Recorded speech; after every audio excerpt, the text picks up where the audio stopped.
In the last few years, dozens of U.S. states have passed hundreds of anti-trans bills. It's a big problem that's become nearly as common here as corrupt politicians. But sometimes it's important to take a step back and remember, this isn't normal.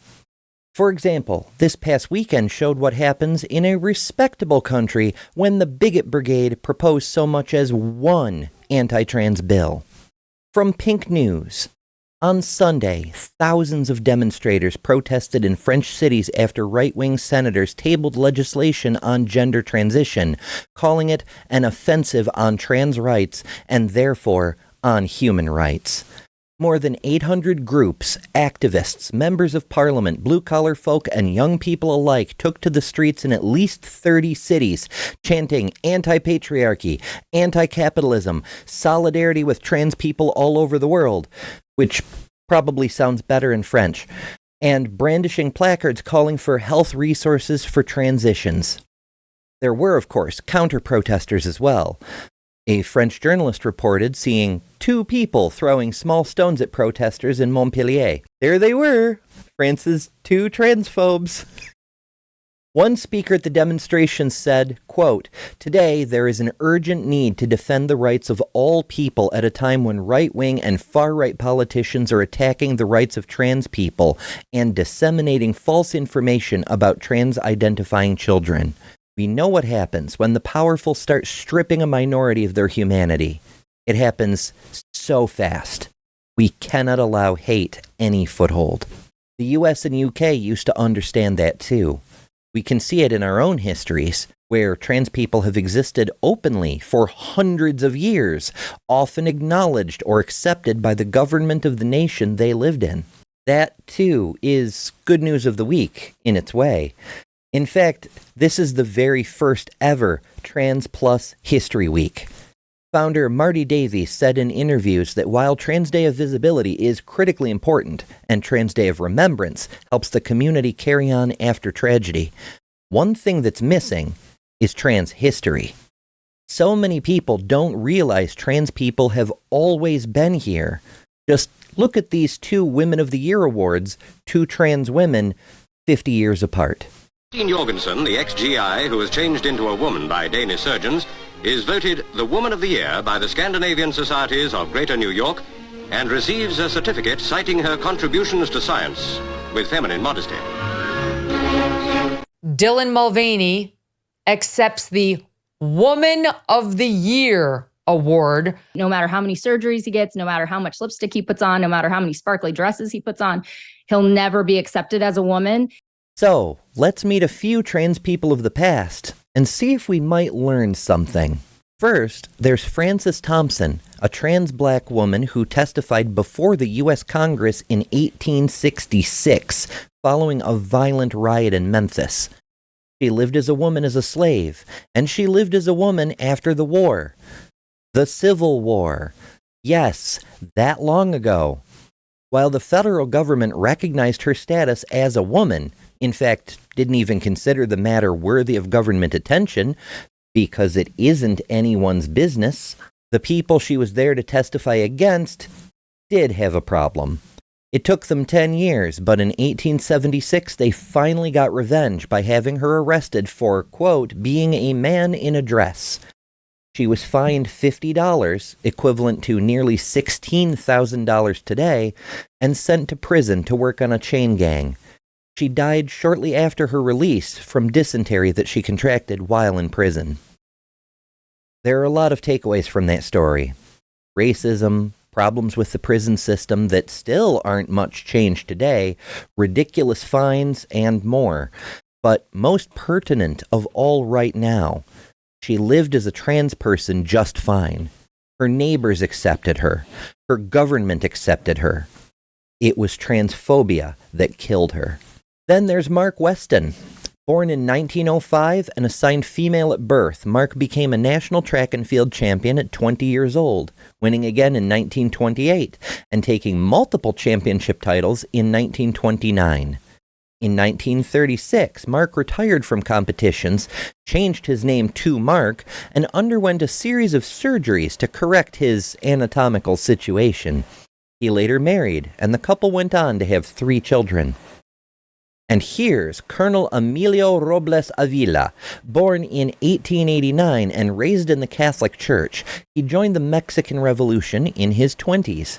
He finished that war and helped put down a rebellion before coming out openly and insisting on being referred to as a male by the name of Colonel Robles.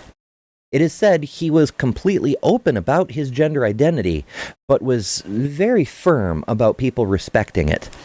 His military record had him registered as a male, but it was an open secret that he presented in accord with his birth gender during the Revolution. Like Mark, he later married, yes, as a Catholic, and the couple went on to raise a daughter. This is Lucy Hicks Anderson, who transitioned at age 15 in 1901.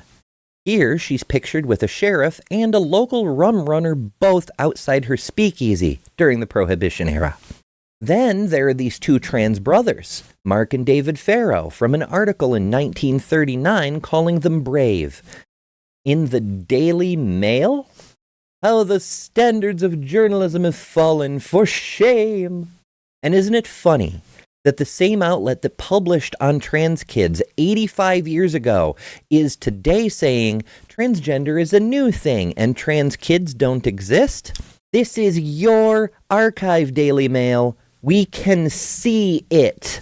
And speaking of archives, here's a show from over 50 years ago in the UK, also known as Turf Island. Of the 4 of us in the studio this evening, 2 are transsexuals, awaiting sexual conversion surgery, and the other 2, including myself, are what are known as sex changers, woman born of man.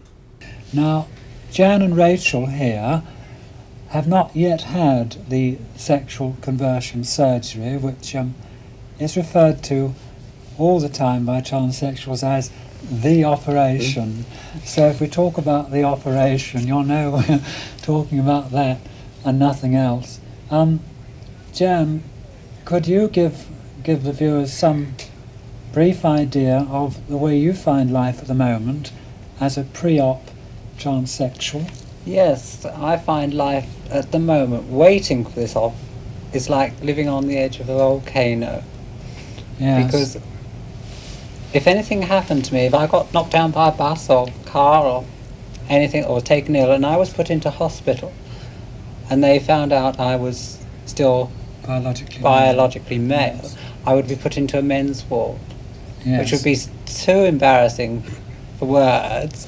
Yes. Or if I wasn't put in a men's ward, I'd be put in a sort of side ward, and you're made to feel an oddity, whereas I feel I'm not an oddity. People often ask me, Yes, I do are you think- happier? I don't think that's relevant.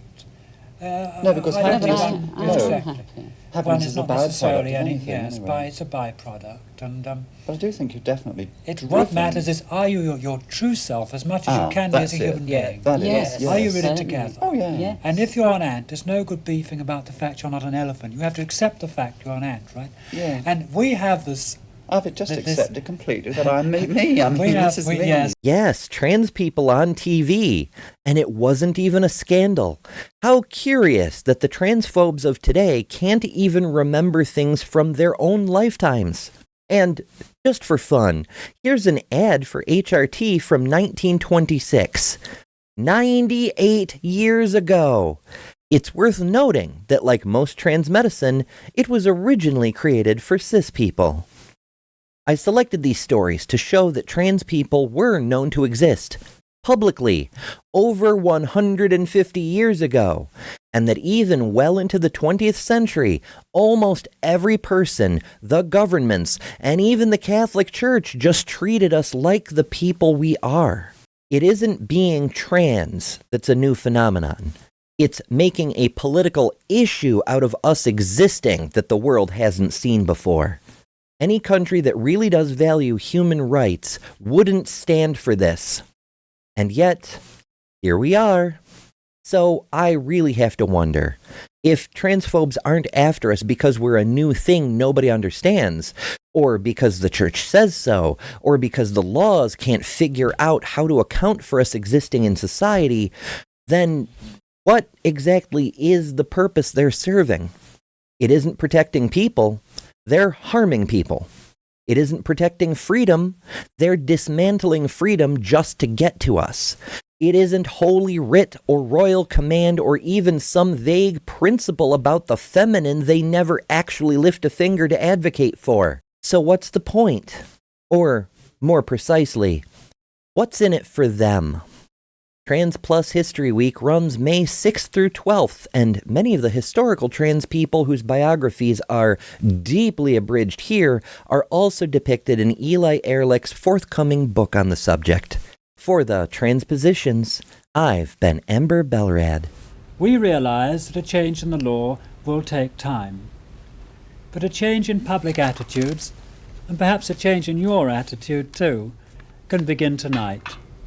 And after all, it is that which is really paramount.